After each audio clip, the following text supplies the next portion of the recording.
There was only one variable that separated the people who have a strong sense of love and belonging and really struggle for it, and that was the people who have a strong sense of love and belonging believe they're worthy of love and belonging.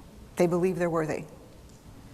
And so these folks had, very simply, the courage to be imperfect. They had the compassion to be kind to themselves first and then to others, because as it turns out, we can't practice compassion with other people if we can't treat ourselves kindly. They believed that what made them vulnerable made them beautiful. Here's the thing, I'm struggling.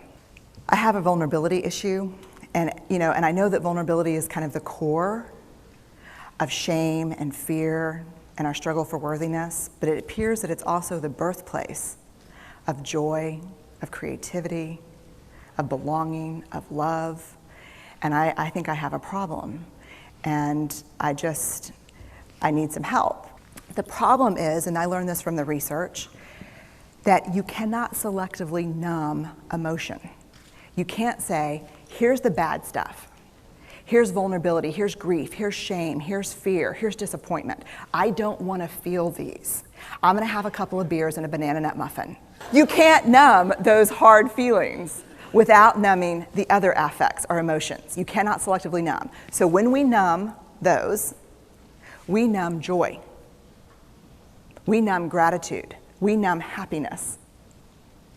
And then we are miserable and we are looking for purpose and meaning. And then we feel vulnerable, so then we have a couple of beers and a banana nut muffin.